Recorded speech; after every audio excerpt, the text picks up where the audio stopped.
This is Lightning Power Lunch, presented by Reef Rum on the Lightning Audio Network with Dave Mishkin and Greg Linnelli. They're a tough team to play against. We just saw them, last month in Tampa, and it's hard to get time and space. We thought we had the puck for quite a bit of the night. It's unfortunate. Our PK has been pretty darn good this year, and they solved us a little bit of our own doing, but I just thought if we kept going, we had a chance. When that clock's ticking down, though, you never know. But a couple big efforts by the guys to get a couple, and I thought, we were knocking at the door. It was just, could we get through? And fortunately for us tonight, we did. What is going on? The Lightning, 6 in a row. Doesn't matter who they're facing. They're finding ways to win, pick up points, doing it with their starter in net, doing it with their backup in net. Yep. I actually think that was one of the bigger storylines last night, which we will get into here on Power Lunch on Lightning Radio. Happy New Year, everybody. It is 2026. Happy New Year. Yes. Very excited about that. New year, new beginnings. Everybody's going on diets. Everybody's trying to rein in what they didn't do last year for this year, and I get that. But for the Lightning, I think while we all want good health for them, Dave Mishkin, as I bring you in here on our show, I don't know if it was more of an epiphany last night during, was it the pregame? I can't remember. They all just kind of go into one. It might have been in the postgame show. And I said it to the guys, and I said, really, when you take a step back, this Lightning team may be as impressive as anyone we've seen up to this point in the regular season and needs more consideration as being one of the best teams in the league, even though maybe the standings don't always suggest it week in and week out, because if you lose 2 games, my goodness, it seems like you drop a little bit because things are so tight. Right. But my point was, partner, the reason I'm feeling this way is that I think we all can be very critical of things that they don't do. And I think a lot of people in life focus on the negatives. You don't do this. You don't do that. Fair point. I get it.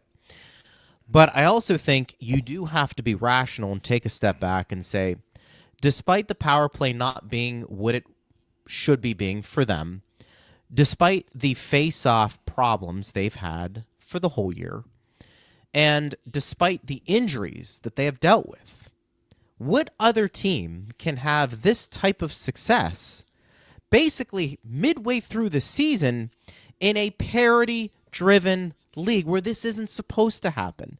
You lose your top 4 defensemen, you have inconsistent scoring with your top players, and then all of a sudden, you talk about the parity. You shouldn't be in this position where your goal differential is one of the best in the league, and you're calling guys up from Syracuse who aren't missing a beat, and your goaltending has been really good. And what I'm saying is, folks, you got a good hockey team here in Tampa, and it's okay to talk about it. We can talk about deficiencies. I get that. It's all part of it. We can talk about Bjorkstrand, and we can talk about the injury bug.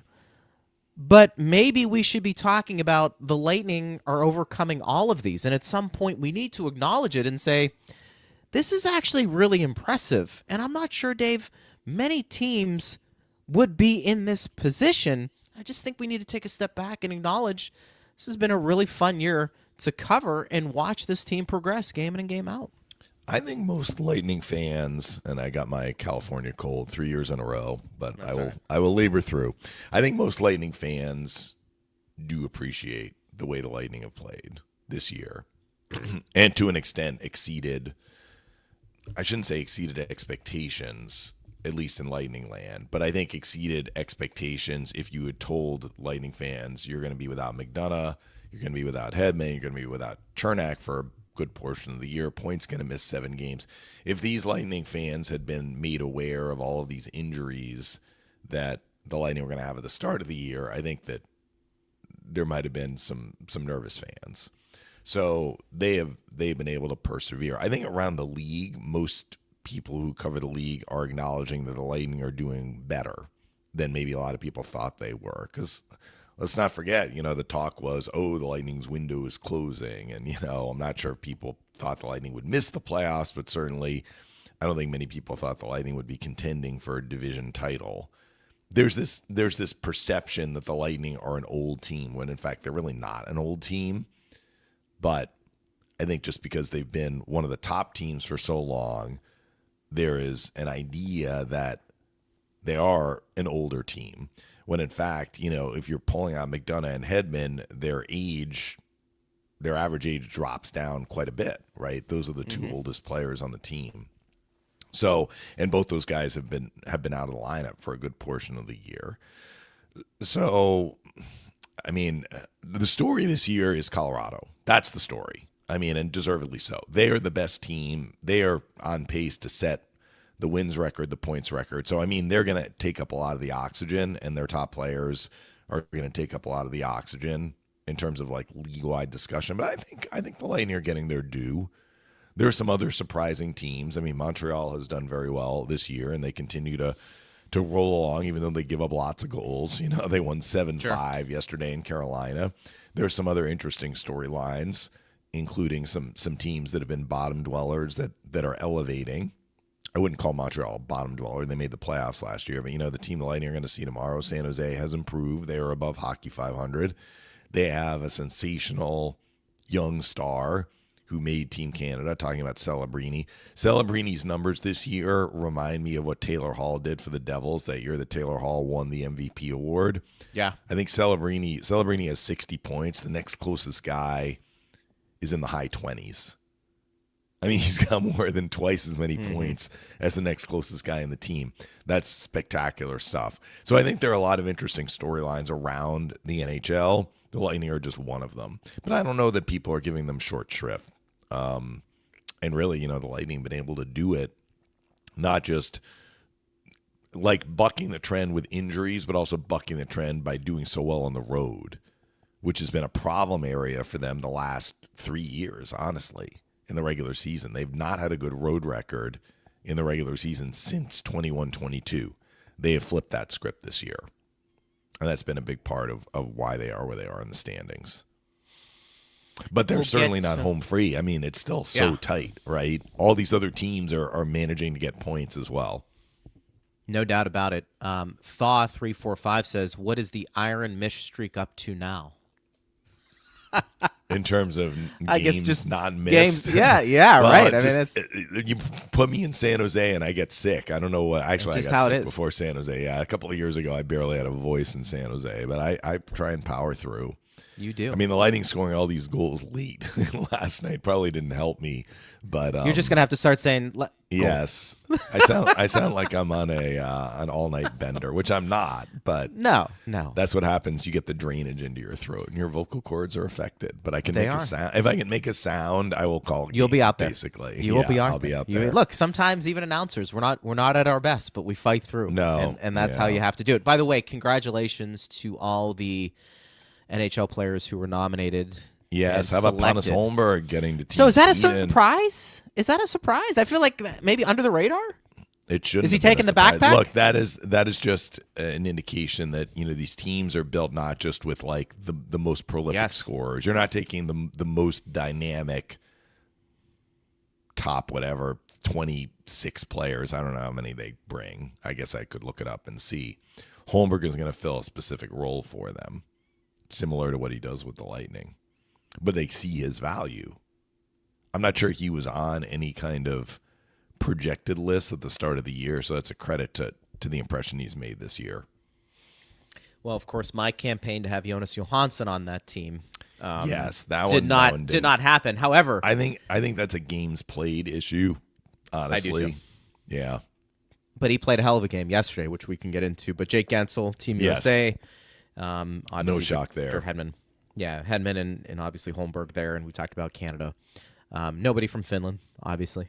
Right. Well, you don't have any Finnish players. No Finnish players there. But they're going to have Bjorkstrand with Denmark. They're going to have Gergensons in Latvia. They're going to have Moser in Switzerland. I don't know if those teams have they announced I haven't their seen anything rosters yet. yet. Yeah, I haven't seen anything yet. But that's pretty cool. It's always fun to see those names. It's always fun to see also like the countries who have some NHL players, and then there's a few guys you've never heard of. Yes. I always find Latvia is going to be one of those teams. They and will Switzerland too, probably. They will be. Yeah. So that's always pretty cool. Well, we'll do get to you your want to questions. get into the games this weekend, feels like it was the weekend. It was the last 2 days because it was New Year's Eve and New Year's Day. I think we need to, because the Lightning are up to 6 games in a row. Yeah. Winning and, doing it maybe different ways, but maybe the same to a degree, partner. But why don't we start? You want to start with a couple of nights ago? Where do you want to go? Two very different teams. So the Lightning had played Anaheim and LA at home already, but not back to back. You can really see the difference between these two teams when you're playing them on, in this case, consecutive days or even right 2 in a row. Right. When you go out to California, you're probably playing LA and Anaheim in some order, with San Jose either at the beginning or the end. Some unlucky teams have San Jose in the middle. Yeah, the Lightning have had that on occasion. That hasn't been the case over the last several years. So Anaheim is a team that can score but has trouble defending. LA is a team that can defend but has trouble scoring. And you really saw the difference in those two teams. The Anaheim game, the Lightning, I thought, had a good first period. I thought they carried play for the majority of it. They had a couple of hiccups where Nestorenko hit the post crossbar, and then they had that sequence where Zellweger had 3 shots in a row that looked like were all on net, but actually all 3 were blocked. Other than that, Anaheim didn't have much going in the first period, and the Lightning were kind of on it. Like, their passing was crisp. They were moving the puck well. They scored a goal that was taken away due to an offside challenge. They scored a goal that wasn't taken away where Moser shot it in from the dot. A nice shot again. We talk about over the pad, under the glove. That's where that shot went in, and was able to beat Dostal in that spot, because goalies go down in the butterfly.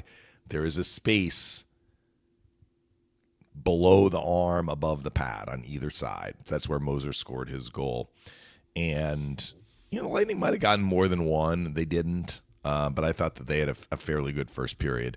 The second period was like the Keystone Cops. I mean, I don't know what was going on, if it was the ice or what, but both teams were overskating pucks, mishandling pucks. I mean, they couldn't get out of their own way. And ultimately, the Lightning had one of these plays that led to the tying goal, because Destu goes to make a pass and his stick blade goes right over the puck. I don't know if the puck stopped on the ice or what. I mean, you just don't see that happen, and it led to a 2-on-1, and the Ducks scored to tie the game. But before the period ended, the Lightning were able to answer. They had trouble just making plays in the second period. As good as their passing was in the first, it really took a step back in the second. But the goal that Point scored to make it 2-1 was a very nice passing sequence where they worked it around the offensive zone.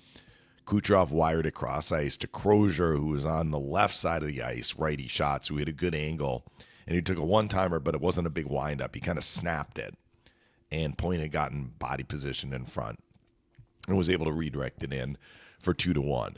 So you're feeling pretty good if you're the Lightning. You're up 1. I think you've outplayed the Ducks through 40 minutes, even though the second period was sloppy. Sure. And the Ducks poured it on in the third. I mean, that was by far their best period. They applied pressure through much of that period. Their forecheck gave the Lightning trouble, and you could see their offensive guys. Actually, it was a game in which, Gauthier had a chance and Carlson had a chance, but I thought actually their 2 most dangerous offensive players, and you could really see it in the third period, were 2 of their other younger guys, Seneca, who scored, the 2 guys who scored, Seneca and McTavish. They were really, really dangerous in the third period, and twice the Lightning gave up a goal that got the game tied. Now, they got a power play goal from Kucherov on an otherwise very dry power play. It was their first shot attempt on the power play, but it went in, and that helped them never basically lose the lead. But they got outplayed in the third period. There's no getting around that. Get the game to overtime, and it was a way different overtime than the one the Lightning had played against Montreal, in part because Montreal had all the possession really in the overtime last Sunday. The game in Anaheim, the Lightning had most of the possession, and right after Cirelli got robbed in front twice by Dostal, and then the puck got cleared. Radish makes a long outlet to Hagel.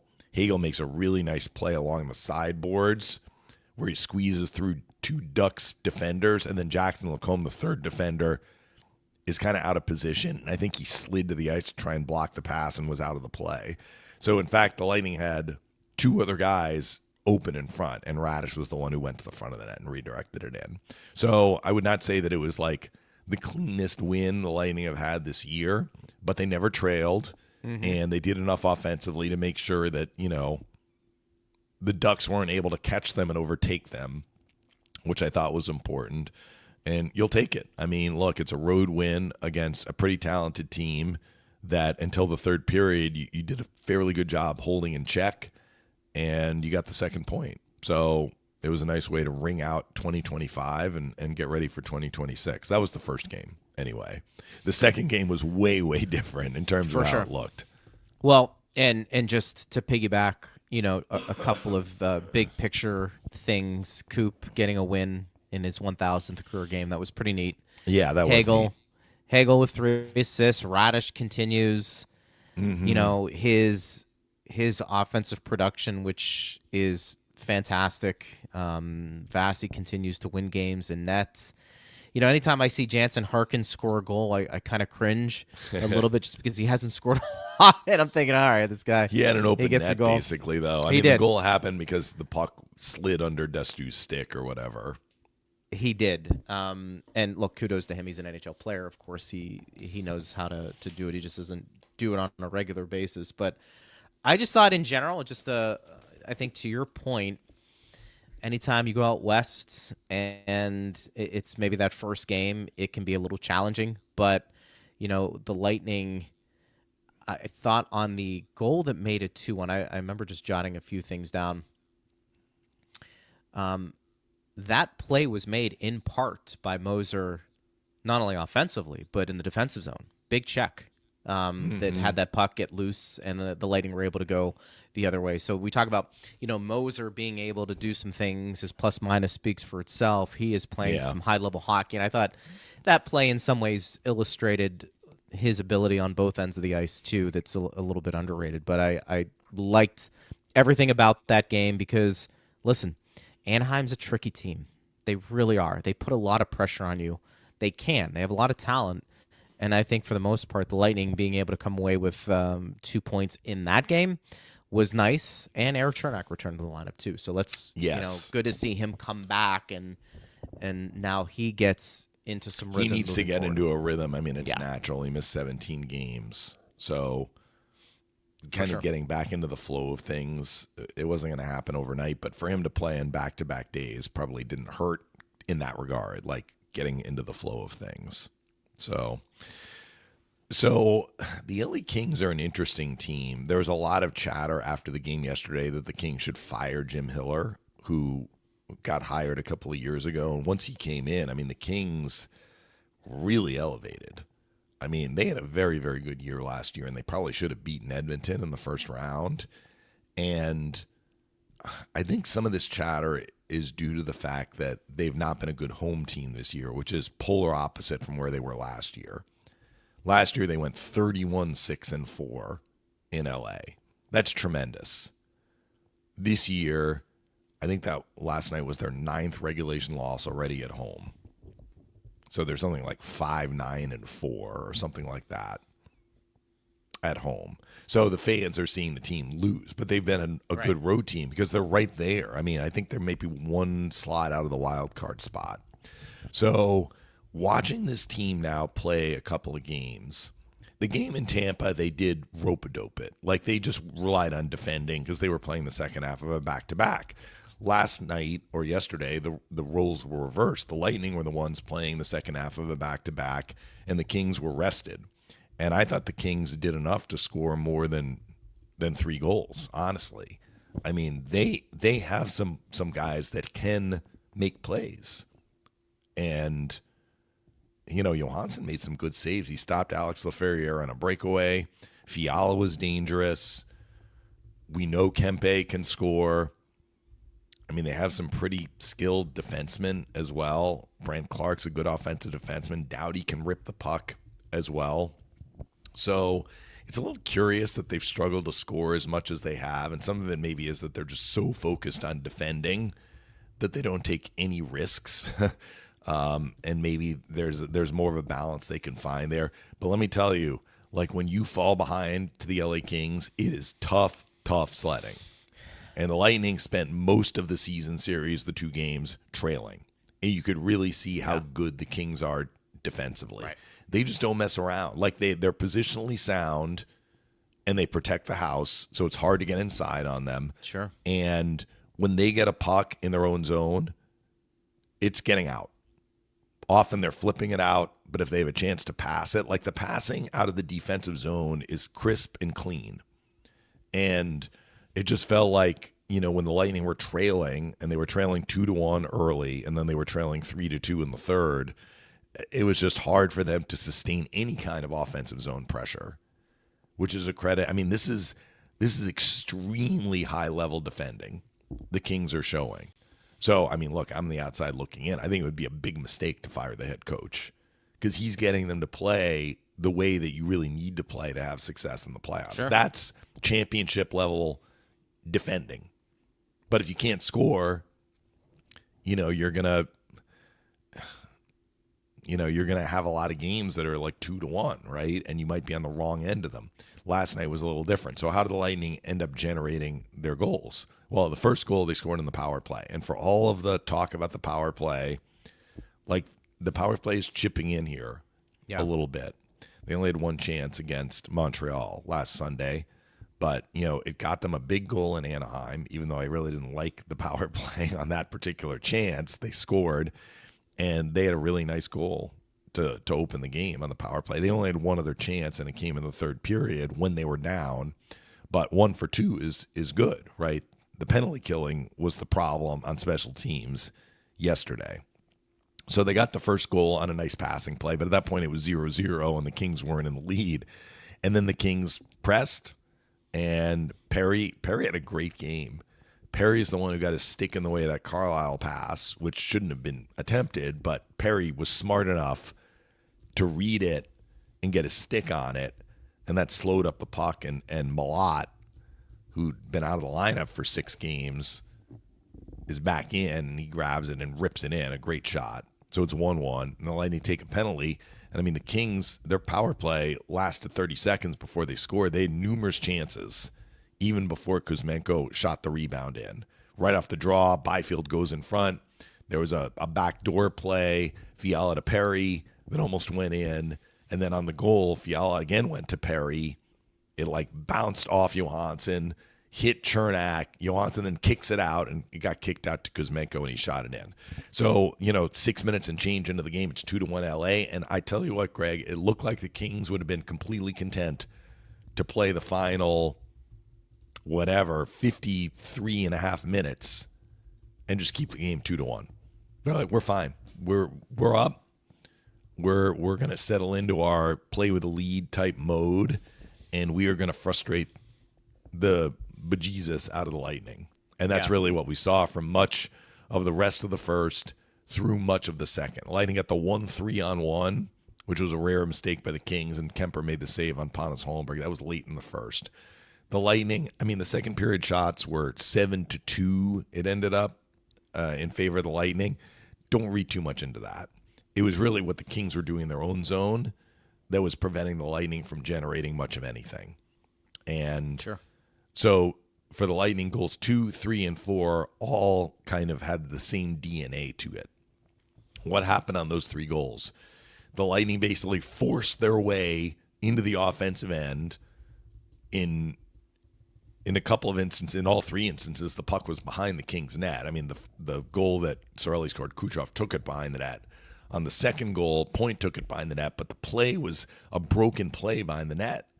Radish tries to make a pass. It hits Mikey Anderson's skate. Kemper's looking to his right because that's where the puck was going to go. Instead, it pinballs to the other side, and Point has an open net. He walks above the goal line and tucks it in. Kemper doesn't even know it's there.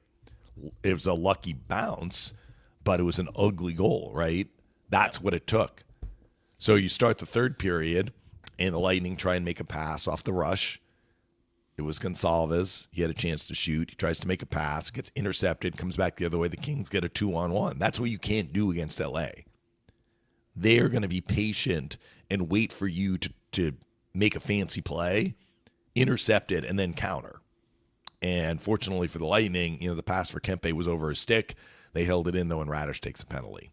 So on this kill, when I first saw the play live, I just thought Cirelli was trying to clear it. He was actually trying to hit Hagel on a stretch pass, and he regretted that. So 2 games in a row now, the Lightning have given up a power play goal when their penalty killers are thinking offense as opposed to just getting it down the ice. It happened on the McTavish goal in Anaheim, and it happened on this Fiala goal. And Kuzmenko is a good stick. He knocks the puck out of the air, counters, and Perry makes a really terrific pass. And Fiala has an open side of the net. He puts it in. So now the Lightning are down again 3-2, and they basically generated nothing until the end of the game. And you had the feeling like the Kings are just going to ride this out. They're going to win 3-2, or maybe they're going to score an empty netter and win 4-2. The Lightning are probably about a minute away from pulling Johansson. Maybe not even a minute, because nothing was really happening. And sometimes Coop then will make an early pull to raise the urgency level. But they got another bounce. So Kucherov takes it by the net, centers it. Hagel is in the slot. He's covered by 2 Kings, but it kind of bounces off of him, rolls to the front of the net, and Cirelli has it come right to him, and he scoops it in. Kemper is down on the ice. I think Kemper might have been looking for the puck. So another bounce. The Kings called timeout. I think that they were considering a challenge, and they decided not to, and I think that was the right decision, because by the time Cirelli scores the goal, he's out of the blue paint. So there was a little bit of contact, but it wasn't significant. And by the time the goal is actually scored, Cirelli is not in the blue paint. The other thing I will point out is that Jim Hiller had a horrendous challenge in the playoffs last year for goalie interference that everyone agreed should not have been made. And that was one reason why they lost a playoff game to Edmonton in Edmonton. They were up. The Oilers scored to tie it, and the Kings rolled the dice on goalie interference. They lost, and then Edmonton scored on the ensuing power play and won that game. So I think that you go through something like that, you're going to be very cautious about challenging. Personally, I think had they challenged, the Lightning would have gotten the goal, but you never know. So I was relieved when they didn't challenge. So they didn't go on the penalty kill, the Kings, but they gave up the next goal anyway. And what happened on the Gonçalves goal, at the time, it looked like a 3-on-2. It's really a 3-on-3, though. The third Kings defender is in the neighborhood, but Gonçalves has a chance to take it to the net. He does.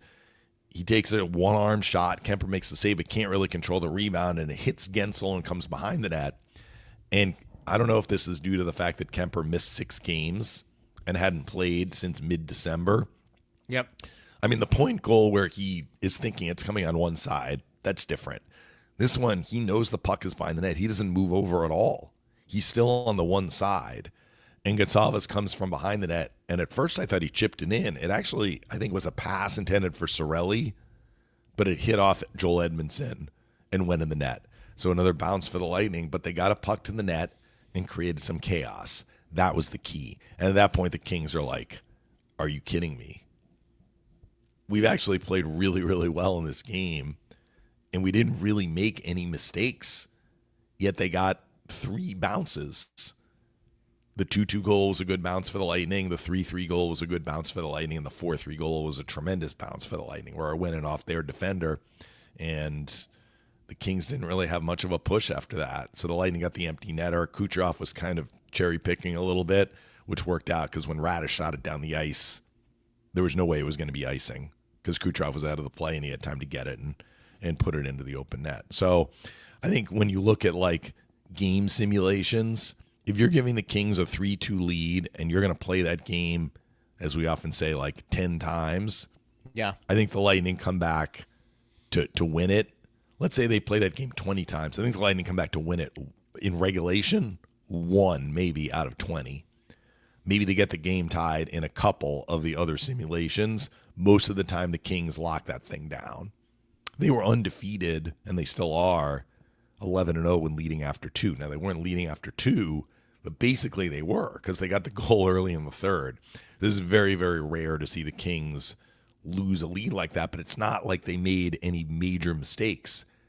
The Lightning kind of forced their way into areas of the ice where chaos can happen, and once things got chaotic, the Lightning were able to benefit from some puck luck, honestly, and maybe a little bit of a rusty goalie.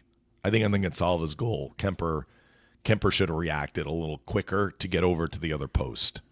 Well, but listen, that's my opinion. you and I talked about it in the pregame. I think I asked you that question about Kemper potentially hadn't played a little bit. Would there be some rust? And yes, he was seeing some pucks in practice, but he was that making game the first action, save. Yeah, he was making the first save just fine, but it was more like reacting in game chaos, right? Like, how are you going to react when things get a little off kilter?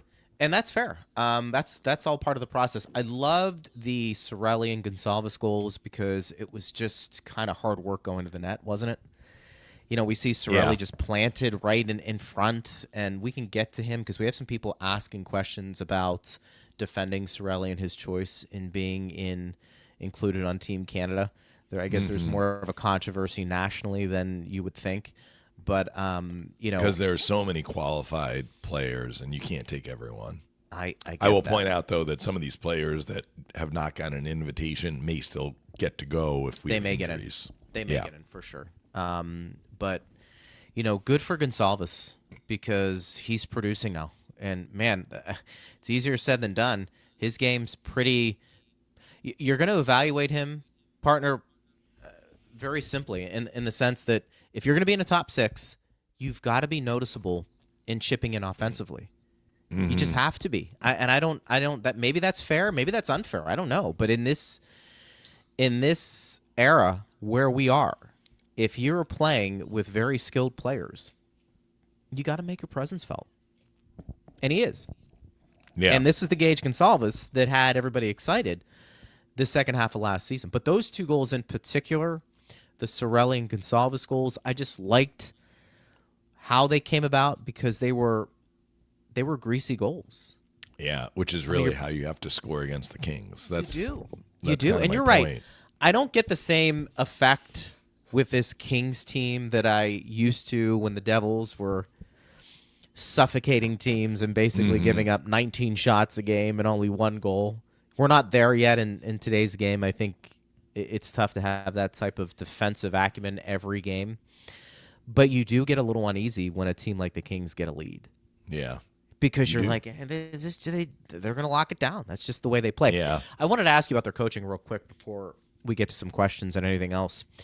Do you think, is that a team that has to play the way they play because they don't have the offensive pop? Or do you feel like they actually have some players there and it's more about the system than anything else? Yeah, I don't. You've had a chance to look enough to know, but I think they have the players. I think it maybe is a little bit of both. Like it's a choice to play it close to the vest. They don't let the horses out of the barn too much. Yeah, but I think that's kind of how they played last year too. They were a really, really good defensive team last year as well. So, like, the whole Kopitar thing is a little tricky. I'm not sure he is. I mean, he's having a good year. As of last night, he was their best plus-minus player. He's still winning 58% of his faceoffs, or he was going into last night's game. But he's not the same guy that he was. He's not. I mean, he's 38, and this is his last year. But, you know, they're still playing him a fair amount. So, you know, he has been a point producer in his career. I'm not sure that he is able to do that quite as much, but like Byfield's not a bad offensive player. And, you know, I thought he was impressive in the two games that the Lightning played against the Kings. We know about Kempe. Fiala has proven that he can be, I mean, we're not talking about Celebrini type numbers, but, you know, guys that can play and make plays. So I think it's maybe a little bit of both. I don't think they have the most dynamic offensive team, but they are probably capable of scoring more than they have scored. Also, their power play came into last night's game 32nd in the NHL, and their power play looked pretty good last night. So if they start doing better on the power play in the second half of the year, that'll help their offensive numbers. Yep, for sure. They are a fantastic 5-on-5 team. To come in, and I don't see where they are now, but they came into last night's game second in team defense, and that was with a penalty kill that was 22nd in the NHL. So their penalty kill is no great shakes. But if you're still second in team defense, that tells you how well, and when I say 5-on-5, it's not their differential because they're not scoring a lot. They just don't give up much 5-on-5. which tends to, maybe this year is just a different year, but that tends to translate very well to playoff success. Yeah. Got to get in, right? And then you got to get in. You got to get in. Right. That's why this is kind of how the Kings played when they were winning cups in the 2010s. Yeah. They struggled to score a little bit. Daryl Sittler was the I'm sorry, Daryl Sutter, not Daryl Sittler. Yeah. Daryl Sittler loved to score. Daryl Sutter was the coach, and they kind of fit his personality. They were rugged, they were structured, they were heavy, but they were plodding. Like they just didn't open things up. They didn't score a lot, but they scored enough. And they were virtually, I shouldn't say impossible to score on. Of course, they gave up some goals, but they were their trademark was how well they defended and how structured they were. This Kings team feels a little bit like those teams in terms of the makeup and how they want to play. Their decor is impressive. They have experienced defensemen, and they know how to execute out of the defensive zone. It's really interesting. I don't know if they're a high ceiling team with all the talents, but their floor might be pretty high. Yeah, they'd be a tough opponent if they get into the playoffs. Yeah, they would be. They would be scrappy. Do we want to get to some questions here, partner? Do you have anything else we want to add to the game? And I hadn't noticed that Kucherov is now on a 6-game road multi-point streak. That's incredible, huh? Which is second to Steven Stamkos in franchise history. That seems weird that he hasn't done that himself, but like you talk about, some of the offensive guys haven't. It's been inconsistent for the Lightning. You were saying that at the top of the show. I mean, where things are now, Point has done very well since he came back from injury. Yep. I think he's down to maybe -3, and he was -12. Yeah, when he came back from injury. Right, and it hasn't been that long that he's whittled that thing down to close to even. Hopefully he can keep going and do that, and he's chipping in. I think he scored 6 goals since he's returned from injury, because he had 3 and now he has 9. We talked about Kucherov. He is definitely munching points, not in the standings, but munching points in terms of goals and assists, and he's moving up the scoring chart. Gensel has been rock solid all year, but he's continued to produce. And, Hagel missed that time after taking the elbow from Seth Jones, but, he came back with, 4 assists in the last 2 games? Yeah. So, I mean, we're seeing those some guys offensive start production from the guys that you were like, your top guys need to lead the way here. Yep.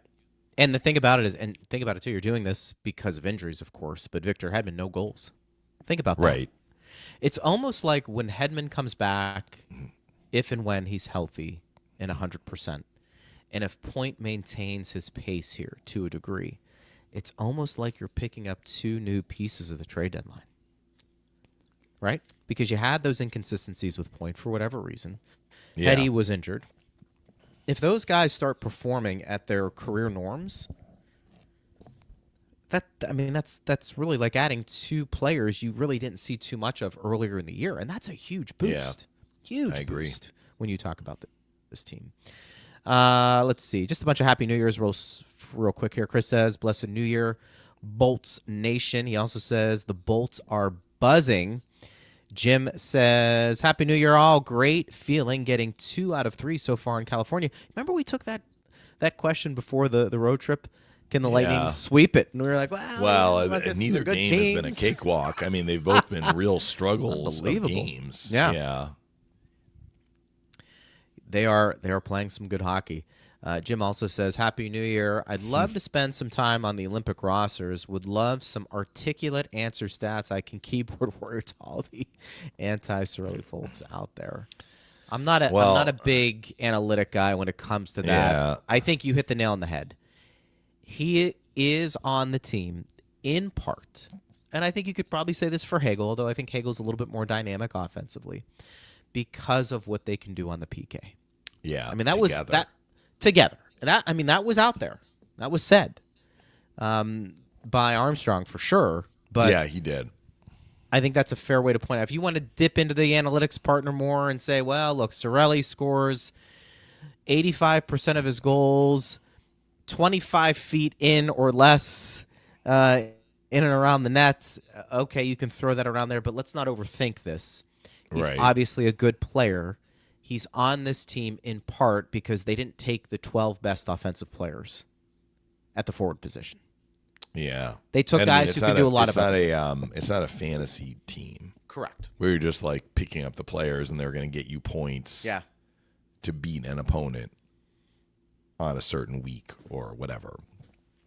So I did see that Jeff Blashill came out and spoke kind of in defense and on behalf of Connor Bedard, who was left off the team. Now, could Connor Bedard have made the team? Absolutely. Like the other guys, they could have made the team, and they didn't. And they may still get on the team. This is the point. Like, the year that Marty St. Louis was left off the Olympic roster and was very hurt by that and was really like, that was the crack that ultimately led, I may be overstating it, but that was definitely a crack. And then soon after, within a couple of months, the Lightning traded him to the Rangers. He did go to the Olympics. Like, he was added because there were injuries, right? So that's a great point by you, because I think a lot of people forget that. Yeah, he was on that team. Yeah.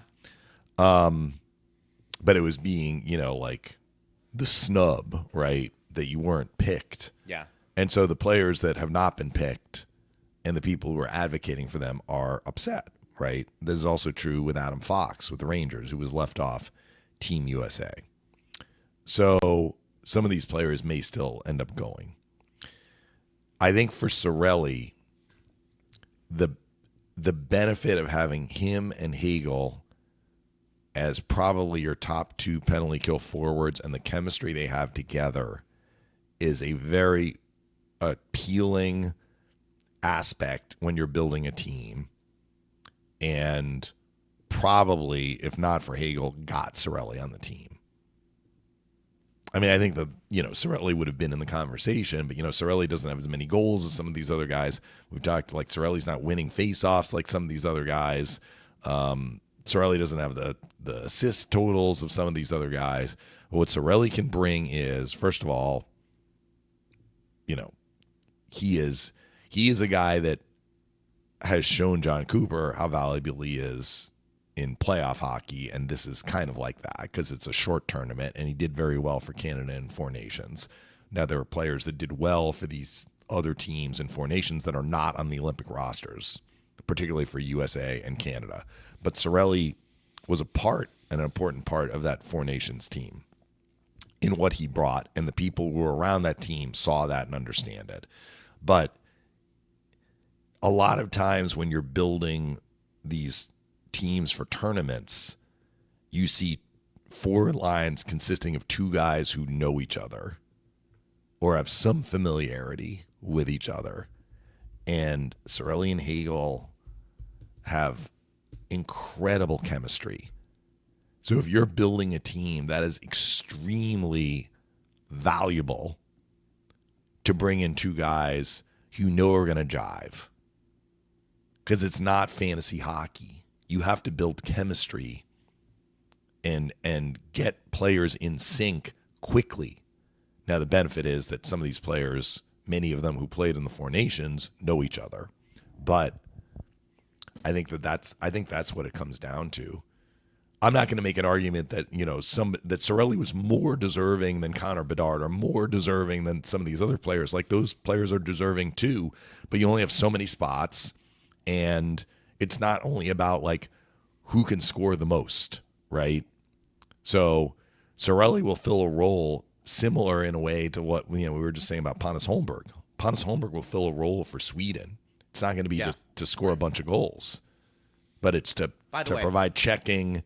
You do need to check in these tournaments, right? That guy you need to defend in these tournaments. I didn't mean to cut you off there, partner. No, it's all right. Holmberg, that should be a huge confidence booster to him. I mean, he was already playing with some confidence now. And I keep going back. I keep going back to, you talking to people in Toronto about, Holmberg.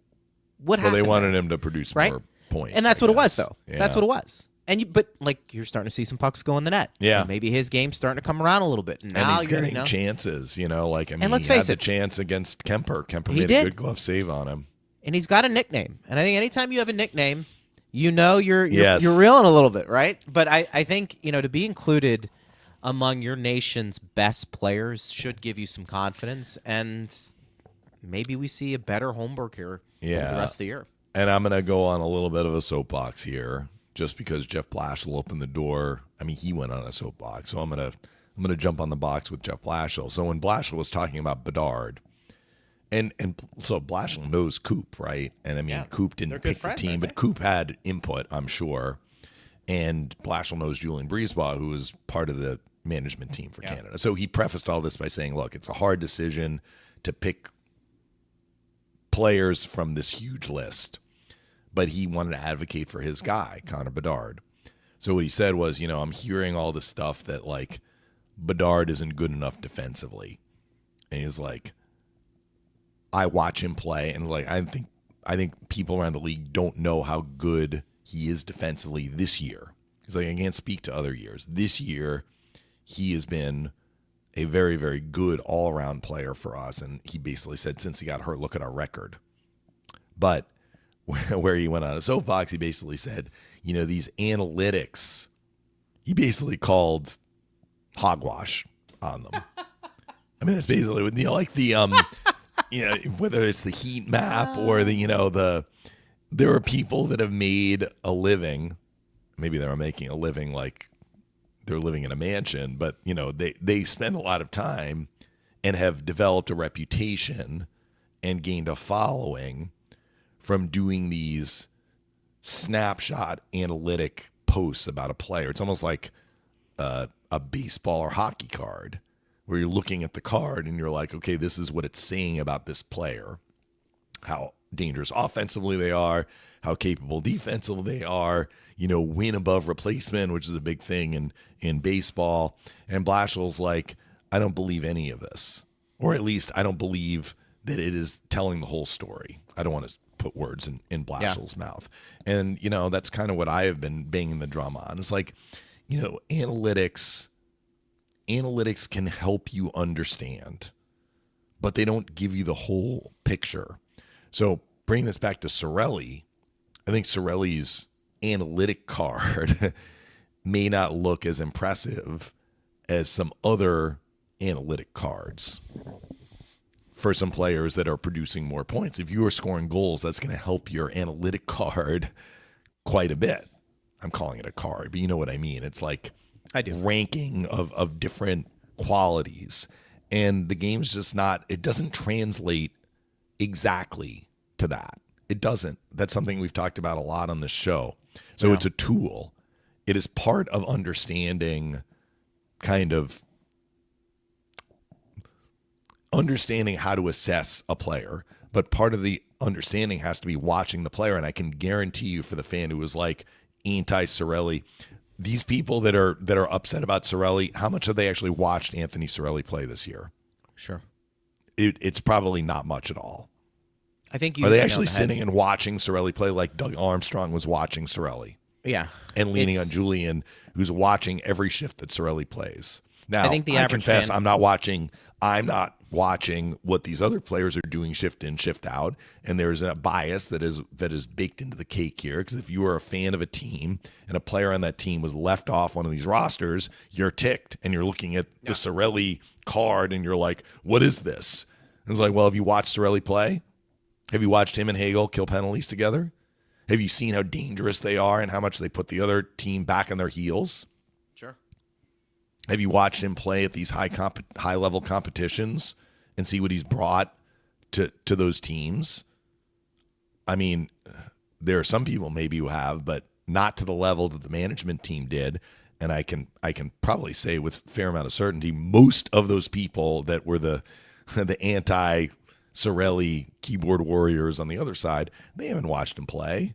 They're basing it on, kind of what they're seeing in terms of stats and these analytic cards. And that was Blashill's point. Blashill's like, I'm watching Connor Bedard play, and I can see that he's a very, very valuable player offensively and defensively. I wouldn't know that. I mean, we've only seen Bedard play once so far this year. Blashill's watching him on every shift.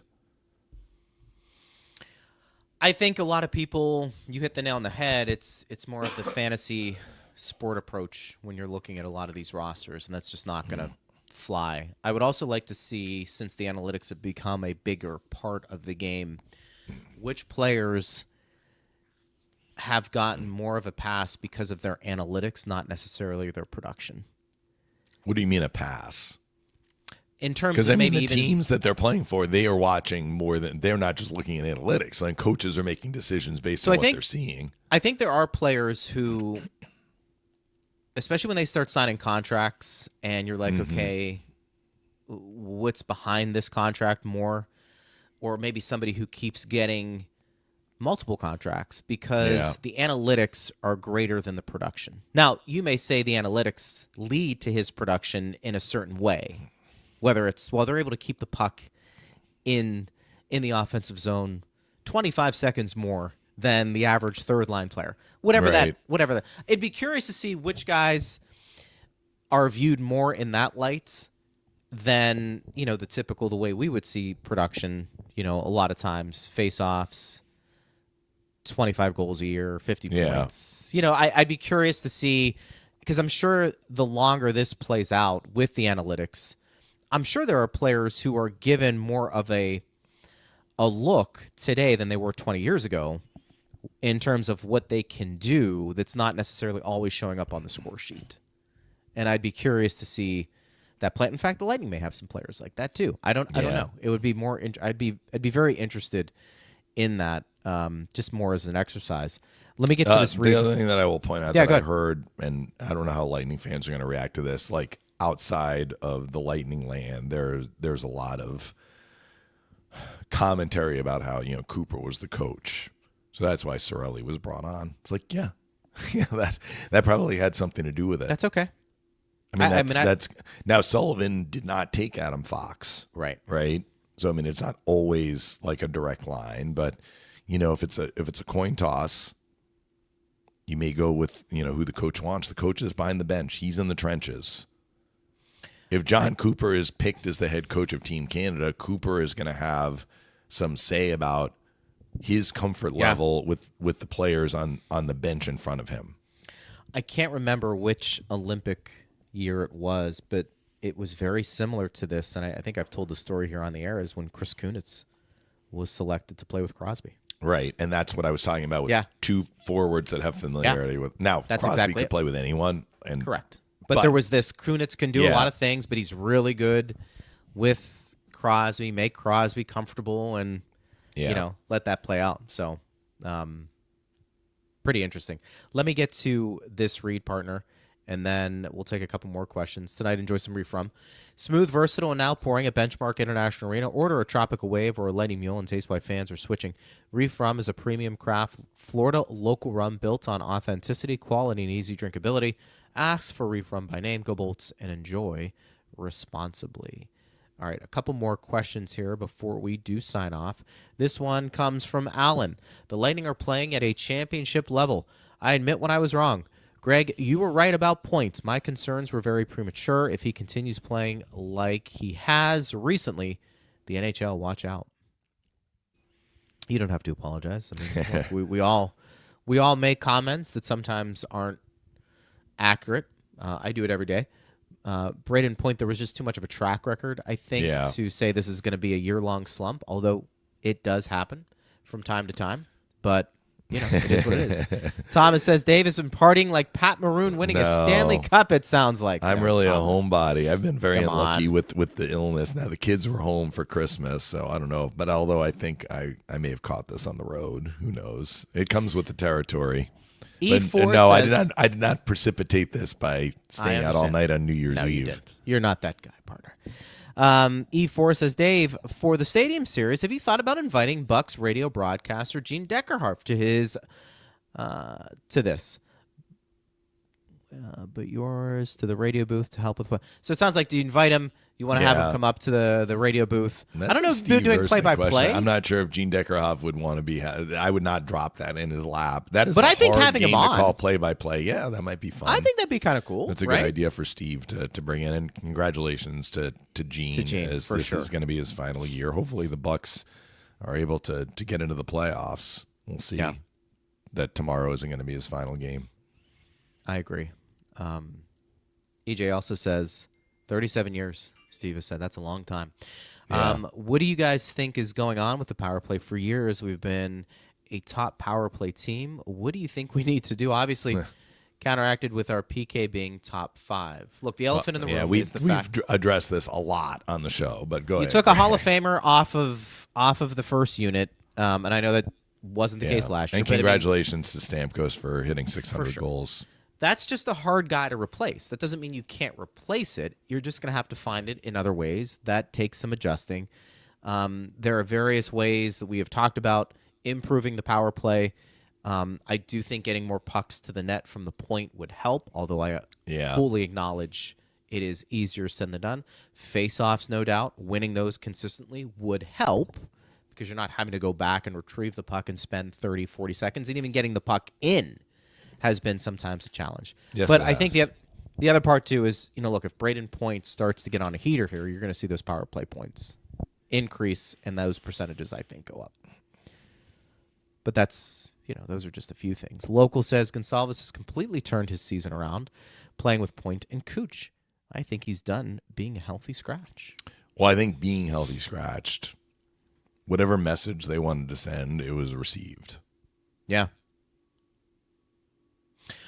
It's amazing what, look, we can talk about John Cooper too, and this is part of it. Understanding his team, who to push buttons with and who not to. Whether it was sitting Brandon Hagel for a period, whether it was scratching Gonçalves. Yeah. Those are two just minor examples, maybe big examples, but did Gonçalves get the message? Sounds like it, right? Yeah. And also, as he started to play better. Yeah. And be more impactful. Maybe that's the better way of putting it. I think it's helped his confidence. Yeah. It feeds on itself in a positive way. I would agree. Chris says, Happy New Year, Dave and Greg. Great 2 games for the Bolts and hoping we can sweep the road trip. Also super excited that almost half the team made Olympic rosters. More if Russia was there. Hoping they all can stay healthy while in Milan. Well, that's everyone's hope. Yeah, gotta get the ice surface situated, right? They get that figured out yet? I think they said it's going to be okay. They're gonna be okay. Gary Bettman got over there and started saying, "Come on here, what are we doing?" Last one, Tampa Bay said, last night's game kind of reminded me of Game 4 versus the Panthers at the end. Truly heartbreaking. Well, if you're the Kings. Yeah, really. Well, you'll take it. I mean, they've been on the wrong end of a lot of bounces this year. Those 2 home losses they had to Vancouver and the Rangers, it was like everything that could go wrong did. Yeah. And last night, it flipped. They got some bounces. Thaw345 says, Kopitar, future Hall of Famer? Yeah, that's a slam dunk. Yeah, there's no question. Thaw also says, are the Lightning getting better on the faceoffs? They had a bad night in Anaheim. They were even yesterday, 24-24. They just haven't really found somebody reliable. And, Paul had been doing well since he came back from injury.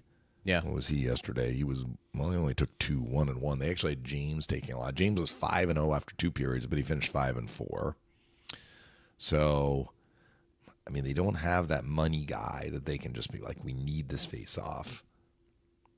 As well as not, like some teams don't have a money guy per se, but they have 3 or 4 very reliable face-off guys that are over 50%. They're not at 58, but maybe they're at 51, 51.5.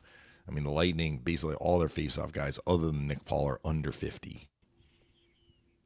So, something we've talked about. I think that is an area of concern. I mean, it's not impossible to do well if you're not doing well on face-offs. So just look at where the Lightning are in the standings. Their penalty kill face-off percentage has been quite poor, and their penalty kill percentage has been good. But it's an obstacle you prefer not to have to work around. So we'll see if they can get better, and or Julian addresses this in the second half of the year. But to answer the fans' question, no, it has not gotten better. Yeah. I mean, at times they're like, out of 32 teams, they might be, because you can look at the team face-off stats. They might be 29th, 30th, and then maybe they get up to 25th maybe 24th. They have a couple of games, and they drop back down. So they have been they're definitely in the bottom half and usually in the bottom third and at times in like the bottom fifth of the NHL. Fair point. It'll be interesting. I wonder how much the face-off is about rhythm or technique. Mm-hmm. It's about both, probably. I'm curious which one's they more. don't have a righty other than Point, and Point only takes certain face-offs. Right. So one reason why we talked about this on an earlier show, one reason why their penalty kill face-off percentage has been poor, the power play team is smart. They put Cirelli on his weak side. They put Paul on his weak side. They put Gordon on his weak side because you can pick the circle. So also the penalty kill team has to put the stick down first, which is a little bit of an advantage if you can put the stick down second. It all factors in, right? It does. And then the 50-50s. If you're down a man, a 50-50, you figure the power play team might have an advantage, although they have some of their guys back at the blue line. But, it's all of it. The one that the Kings scored on, that was a 50-50 face-off, and Byfield just basically bulldozed. He took the draw. He bulldozed his way. He got the puck. It wasn't like he won it back. It was like sitting in the circle. He just like bulldozed his way to the puck, went right to the front of the net. That was a 50-50 face-off. So the Lightning have not done well in the 50-50s either. Sure. We'll see if it changes tomorrow a bit. Lightning and Sharks, 4 o'clock game Eastern. So we'll be on the airwaves at 3:30. And then, partner, you and I will be back at it again on Monday. Yes, we will. Recapping things. I hope your voice is better. Yeah, well, let's see how I get through tomorrow's game. I'll have a day to rest up today. And you know what? Before we sign off, I'm just seeing this press release. Charles-Edouard Destoux, 1-year contract extension. Nice. That is another box checked for the Lightning. Yeah. That's great news. 1 year, one-way contract, $875. That also tells you that he's probably, without knowing this for certain, he's going to be with the Lightning the rest of the year. Yeah. I mean, I think he's part of the top 6. Yeah. Right? You never know when these injured guys come back. You're going to have McDonough coming back, Hedman, Lilleberg. You already got Chernak coming back, but Destoux has established himself as an NHL defenseman and got rewarded. Good for him. Yeah, very good for him. Good for him. Partner, I'll talk to you tomorrow. Talk to you tomorrow. You got it. Thanks to everybody who listened. We appreciate you guys. Steve Ersnick, thank you. I am Greg Linnelli. You've been listening to Power Lunch on Lightning Radio.